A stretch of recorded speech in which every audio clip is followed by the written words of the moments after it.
It began not with a scream in the night, but with a cipher mailed to a newspaper office. A series of intricate, hand-drawn symbols that, when decoded, would reveal not just the boasts of a murderer, but a challenge to an entire nation. "I like killing people," it read, "because it is so much fun." This was the opening move in a game of psychological terror orchestrated by a shadow who would christen himself the Zodiac.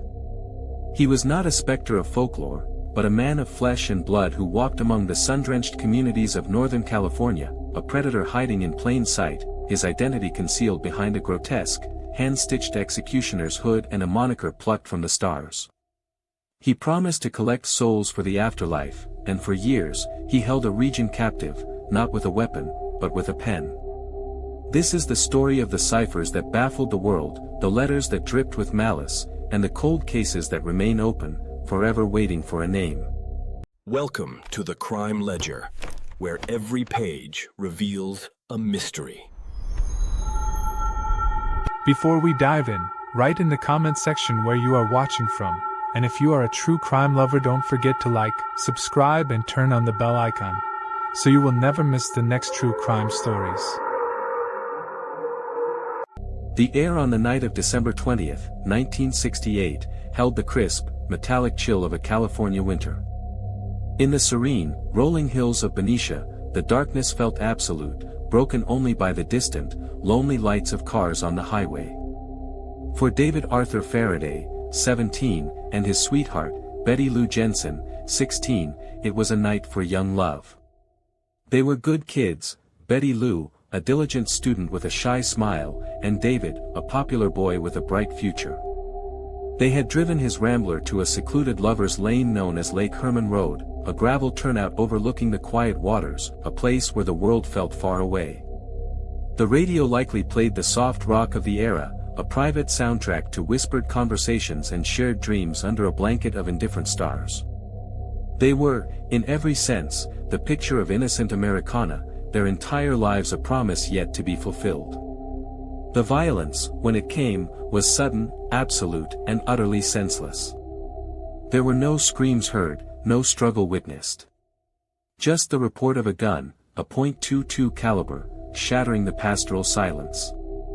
A single bullet tore through the metal of the car, then through David Faraday's head. He was found slumped against the steering wheel, killed instantly.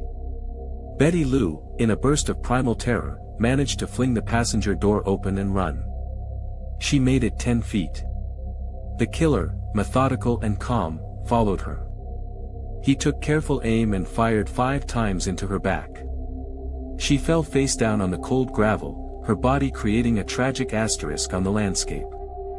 The killer then vanished, leaving behind the 2 teenagers, their blood soaking into the earth, their future extinguished. The police who arrived on the scene found no shell casings, no fingerprints, no obvious motive. It was a perfect, terrifying crime. A ghost had passed through, and all it left behind was death and a deepening mystery. For 7 months, the double homicide remained a haunting, unsolved local tragedy. Then, on the balmy night of July 4, 1969, in Vallejo, another couple sought solitude. Darlene Farron, 22, a vibrant, beautiful waitress and young mother, and Michael Mageau, 19, had driven to the Blue Rock Springs golf course parking lot.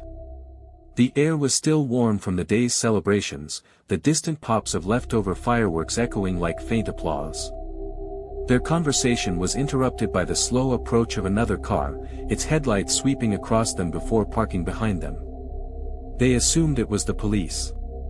Moments later, a bright flashlight blinded them. A figure approached Darlene's window. Then, the same calm, systematic violence. The flash of a gun, the explosion of glass. The killer fired repeatedly into the car. Michael Mageau, shot in the face and neck, played dead amidst searing agony. He would later recount the most chilling detail of all: after the initial volley, the killer walked back to his car, his footsteps measured and unhurried, as if he had all the time in the world. He then returned to their vehicle and fired again, ensuring his work was done. Darlene Farron was killed. Mageau, miraculously, survived. Less than an hour later, a man called the Vallejo Police Department from a pay phone just blocks from the police station itself. His voice was calm, eerily monotone. "I want to report a double murder," he said. He gave the precise location. Then, with a cold pride that would become his signature, he added, "I also killed those 2 kids last year. Goodbye." The call was dismissed as a hoax, until the officers discovered the scene. The killer was not just murdering, he was orchestrating. He was inserting himself into the investigation, taunting the very authorities tasked with stopping him. He was writing his own narrative, and he was only just beginning the first chapter. The stage was set, the players were in place, and the shadow had found his voice.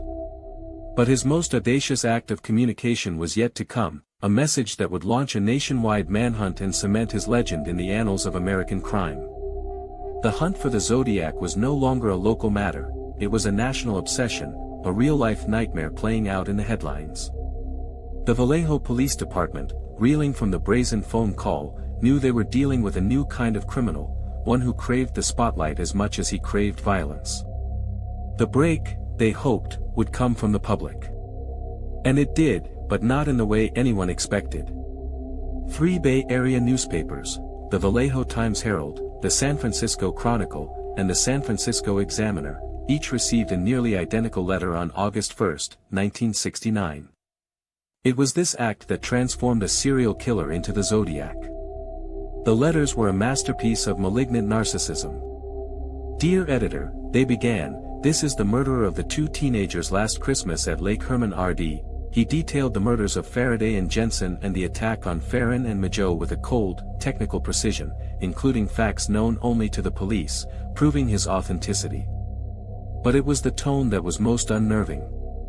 He wrote not with remorse, but with the pride of a craftsman signing his work. He complained about the police changing the facts of his crimes. And then, he gave them his name. "I am the Zodiac," he declared. He enclosed a complex cipher, 1/3 of a 408-symbol puzzle, and promised that if it were printed on the front page of the papers, he would provide a key to his identity in future letters. If they did not, he would go on a kill rampage over the weekend. He signed off with a symbol that would become his brand, a circle with a cross through it, like a sight aimed at the entire world. The newspapers, terrified of the threat and desperate for a breakthrough, published the cipher. The public response was immediate and overwhelming. Amateur and professional cryptographers across the country dove into the puzzle. Incredibly, it was cracked in less than a week by a high school teacher and his wife. The solution was not a name, but a rambling, nihilistic manifesto. "I like killing people because it is so much fun," it began. "It is more fun than killing wild game in the forest because man is the most dangerous animal of all." The message was a window into a profoundly disturbed psyche, one that viewed human life as a commodity to be harvested for pleasure. He spoke of collecting slaves for his afterlife. The public's fear, already palpable, now curdled into outright terror. The Zodiac wasn't just a killer, he was a self-proclaimed demon, and he was living among them. His promise of a rampage was not an idle one. On September 27, 1969, on the shores of Lake Berryessa, a popular recreational spot, he struck again, but this time, his methods had evolved with a theatrical cruelty. Brian Hartnell, 20, and Cecilia Shepard, 22, were bright college students picnicking on a secluded part of the lake's shore. Their idyllic afternoon was shattered by the approach of a man wearing a bizarre, black executioner's hood with the Zodiac symbol stitched onto its chest. He approached them calmly, holding a gun. He told them he was an escaped convict and needed their car and money. He then produced a length of plastic clothesline and proceeded to tie them up.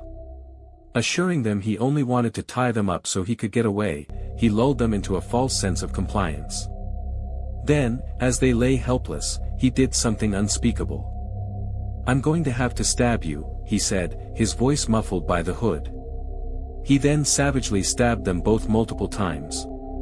He walked back to Hartnell's car and etched his cross-circle symbol on the door, along with the dates of his attacks. Before leaving, he placed another call to the police, calmly stating, "I am the Zodiac." Cecilia Shepard would die from her wounds. Brian Hartnell, though critically injured, survived to deliver the horrifying account. The Zodiac had graduated from a shooter to a knife-wielding monster, his crimes becoming more personal, more intimate, and more sadistic. The Bay Area held its breath, waiting for his next move. They wouldn't have to wait long. Just weeks later, in the heart of San Francisco, he would claim another victim, and this time, he would do it in a way that made every citizen feel he was standing right behind them. The city of San Francisco, once a symbol of peace and love, was now a city under siege. Every shadow held a potential threat, every stranger's glance felt like a prelude to violence. The Zodiac had promised his afterlife required more slaves, and the public believed him. His next move was calculated to maximize this terror. On the night of October 11, 1969, just a short cab ride from the city's bustling downtown, he found his next victim. Paul Stine, a 29-year-old taxi driver, picked up a fare in the Presidio Heights neighborhood. The man in the back seat gave an address on Washington Street. It was a quiet, affluent area of elegant homes and tree-lined streets. When Stine pulled over, the man didn't get out. Instead, he raised a 9mm pistol and shot Paul Stine in the head at point-blank range. He then leaned over, took Stine's wallet and keys, and ripped a section of his bloodied shirt away, a trophy. What the killer didn't anticipate was a group of teenagers across the street who witnessed the shooting. They immediately called the police, describing the suspect as a white male with glasses, a crew cut, and a heavy build. Crucially, they reported he was wiping down the cab's interior, likely removing fingerprints. The police dispatcher broadcast the description, and within minutes, 2 patrol officers were on the scene. In a twist of cruel irony, they drove right past the killer. The man they saw, walking calmly away from the cab, did not match the description. They were looking for a black male, a catastrophic error in the radio transmission. The man they ignored, who merely nodded at the officers as they passed, was the Zodiac. He walked into the darkness, vanishing just blocks from the crime scene, leaving behind a cityscape frozen in fear. He had killed in their midst, under the glow of streetlights, and had literally waved at the police as he made his escape. The audacity was breathtaking. No one was safe. The letters, of course, followed. They were increasingly arrogant, dripping with contempt for the police he continued to outwit. He sent a piece of Stine's blood-stained shirt to the San Francisco Chronicle to prove his involvement. He mocked the investigation, writing, "School children make nice targets, I think I shall wipe out a school bus some morning." This threat shut down school districts, armed parents formed patrols, and the community lived in a state of perpetual, high-alert dread. The investigation was a morass of dead ends. There were thousands of tips, hundreds of persons of interest, but no clear suspect. He was a ghost. The composite sketches based on the various sightings, from Majo, from the teenagers at the Stine scene, seemed to depict different men. Was he altering his appearance? Was there more than one? The puzzle pieces refused to fit. Then, in 1971, a break seemed to arrive, not from a detective's deduction, but from a tipster's desperate hope. A woman named Donna Lass reported for her shift at the Sahara Tahoe Hotel and never returned. She vanished without a trace. Months later, the Chronicle received a postcard advertising the Forest Pines condominiums near the hotel. But the ad was altered. The serene image of pine trees now held a series of dots and the letters SLA scattered around, and the message on the back was a haunting, fragmented poem, Sierra Club, sought victim 12. Tahoe area, around in the snow. P.S. can't air out. It was signed with the Zodiac symbol. The police and the public were convinced, the Zodiac had struck again, moving his hunting grounds to the serene mountains of Lake Tahoe. The case was cold, but the taunting continued. The letters, though less frequent, kept coming, a grim reminder that he was still out there, watching, waiting, and writing. The investigation sprawled, consuming countless man-hours, chasing leads that evaporated like mist. They had his handwriting, his DNA from the stamp adhesives, his voice on tape, and yet, the man himself remained a frustrating, terrifying enigma. The greatest clue of all, the one that would finally unmask the monster, seemed to be forever out of reach, lost in a sea of false confessions and red herrings. But decades later, a team of amateur codebreakers would turn their attention to the one cipher he had sent that had never been broken, the Z-340. And what they found hidden within its complex symbols would shock the world and point a finger directly at a name that had been in the files all along. The Z-340 cipher, mailed to the San Francisco Chronicle in November 1969, was the Zodiac's gauntlet thrown down with supreme confidence. For over 51 years, it defied every attempt at decryption.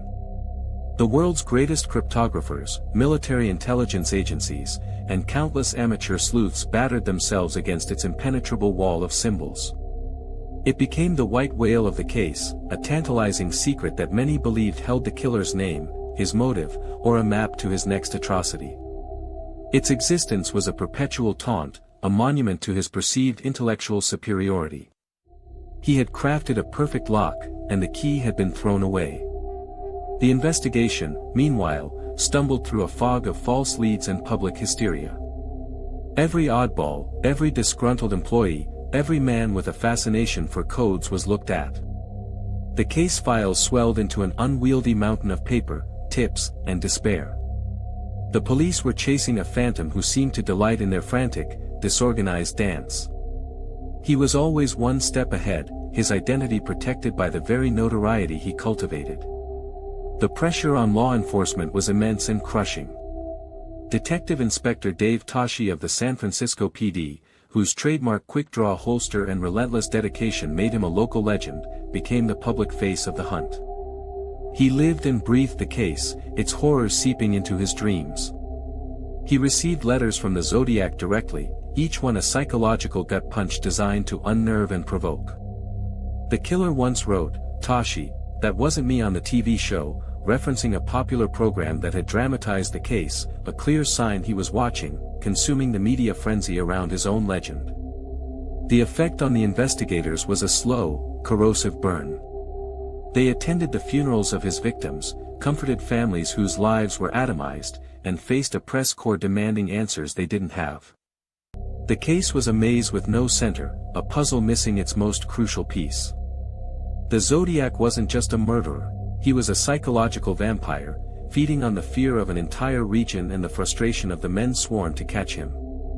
Then, in 1971, a potential suspect emerged from the fog, a man who would come to define the term, person of interest, in the annals of true crime.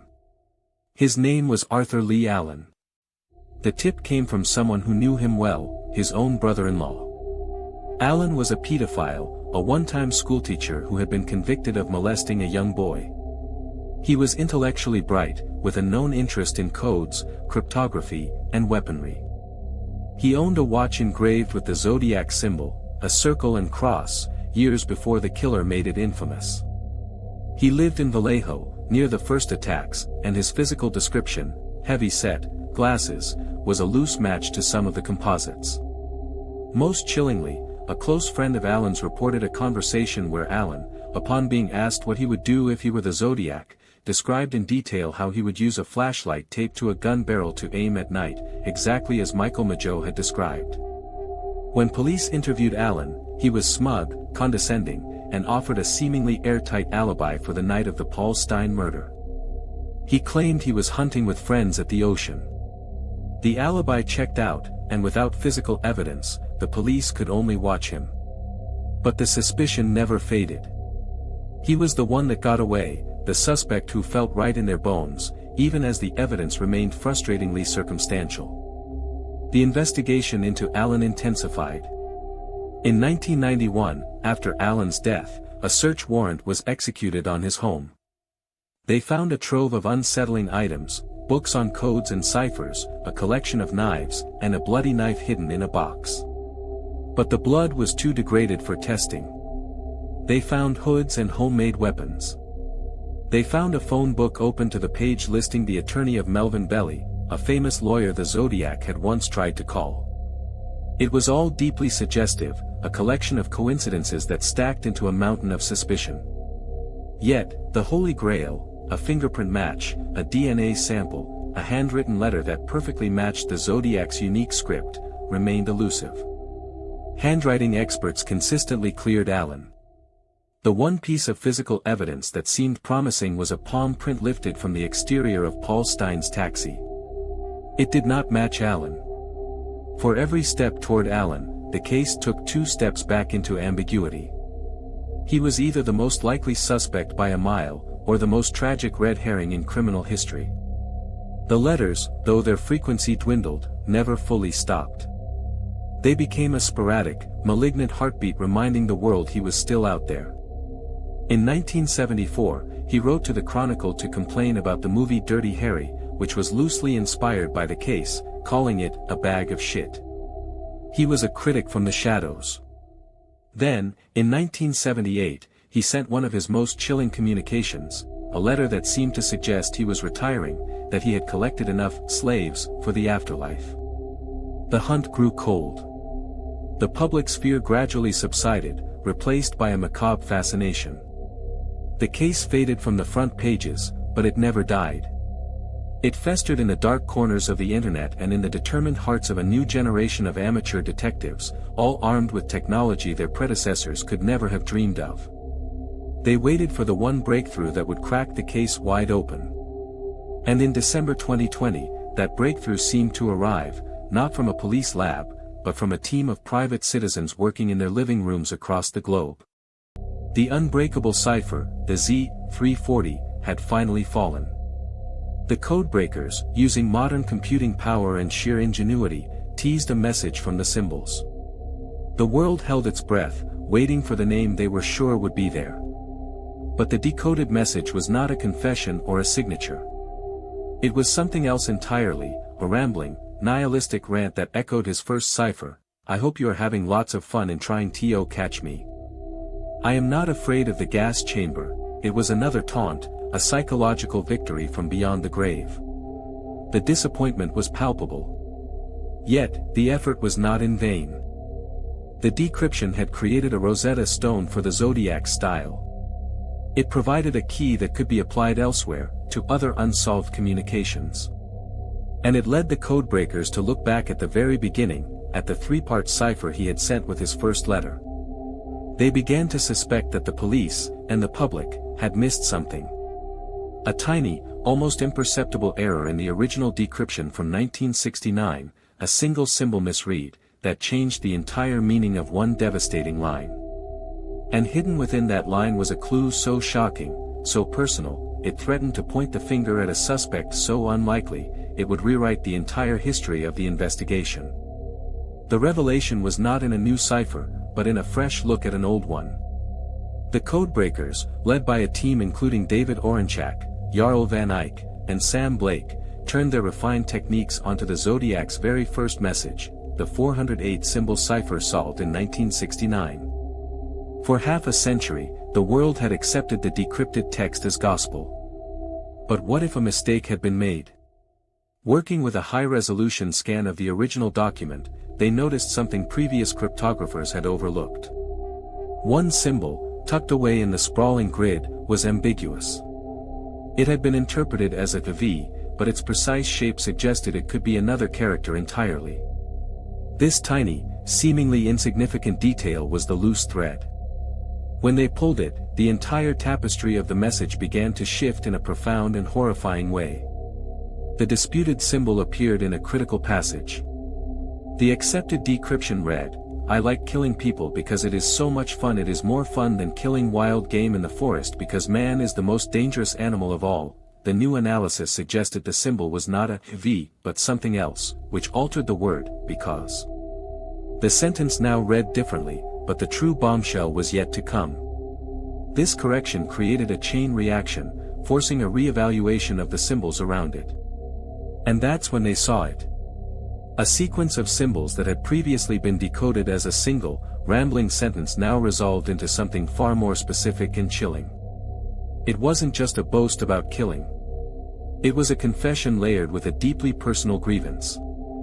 The new decryption pointed not to a random thrill killer, but to a man motivated by a specific, bitter rage. The message hinted at a failed relationship, a humiliation, a life gone off the rails. It suggested the killings were not just for fun, but a warped act of revenge against a world he felt had rejected him.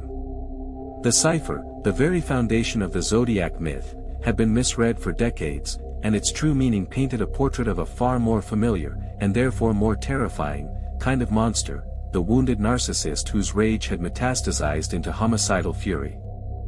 This new interpretation sent shockwaves through the community of Zodiac researchers. It dovetailed eerily with a theory that had been simmering for years, one that involved Darlene Ferrin, the second victim. Friends of Darlene had long whispered that she had a stalker in the months before her death, a man who made her fearful. They recalled her saying something cryptic, "There's this guy. He's kind of weird. I think he's going to do something bad one day." The new decryption gave weight to these whispers. What if the Zodiac knew Darlene? What if his attack on her and Mike Mageau was not random, but targeted? What if the first murder of Betty Lou Jensen and David Faraday was a trial run, a practice session to perfect his method before going after his true intended victim? This theory transformed the narrative from a story of a faceless bogeyman into a tragic tale of obsession and revenge. It humanized the victims further, making Darlene's death not a random statistic but the brutal climax of a personal vendetta. The investigation had to be re-examined through this new lens. Every person in Darlene's life, every slighted acquaintance, every jealous admirer, now took on a new and sinister significance. The focus intensified on a handful of suspects who had known connections to Darlene Ferrin. Names that had been buried in the case files for decades were exhumed and scrutinized. Among them was a man named Richard Gaikowski, a counterculture newspaper editor who had known Darlene and was rumored to have been at her funeral. Another was Lawrence Kane, a violent felon who frequented the same restaurants as Darlene. And, of course, there was Arthur Leigh Allen, whose tenuous connection to knowing someone who knew Darlene was re-investigated. The police, and an army of amateurs, began a painstaking process of reconciliation, trying to place these men in Vallejo and San Francisco on the nights of the murders, to match their handwriting, to find a crack in their alibis. The new cipher clue was the first fresh lead in a generation, but it led not to a single, clear path, but to a tangled web of possibilities. The hope was that modern DNA technology, which had solved so many cold cases, could provide the final, irrefutable answer. In the early 2000s, SFPD had managed to extract a partial DNA profile from the saliva on the stamps and envelopes of the Zodiac's letters. It was the key that could unlock the entire mystery. The DNA evidence became the final arbiter, the objective truth in a case drowning in subjectivity. The partial profile was compared to samples from the prime suspects. The result was devastating to the most popular theory. The DNA from the stamps did not match Arthur Leigh Allen. It did not match Richard Gaikowski. It did not match Lawrence Kane or any of the other top contenders. The news was a crushing blow to decades of investigation and public belief. It meant one of two things: either the most famous suspects were innocent, or the Zodiac had been cunning enough to have someone else lick his stamps for him, a paranoid precaution that was entirely within his character. The investigation was back to square one, but with a new, agonizing twist. They potentially had the killer's DNA, but no name to attach it to. He was still a ghost, now encoded in a string of nucleotides instead of symbols, but a ghost nonetheless. The case remains open today, a cold file that has burned the hands of every detective who has tried to close it. The Zodiac's legacy is a haunting paradox. He is both everywhere and nowhere. He is present in every documentary, every book, every online forum where his ciphers are still picked over by obsessed amateurs. Yet, he is absent in any courtroom, any prison cell, any grave that can be pointed to as the resolution. For the families of the victims, there is no closure. The pain is an heirloom they never wanted, passed down through generations. They are left with the unbearable weight of what if and why. The Zodiac succeeded in his ultimate goal. He achieved a form of immortality, but it is a cursed, shadow existence, a name synonymous with the unknown. He is a permanent specter in American culture, a reminder that sometimes, the darkness is not only real, but it can also remain nameless, its secrets buried forever just beneath the surface of the everyday world, leaving us with a single, unsettling truth. The most terrifying monsters are not the ones we catch, but the ones who get away, leaving behind only a trail of ciphers, victims, and a silence that has never been broken. Thanks for watching. Don't forget to like, share and subscribe for more true crime stories told like never before.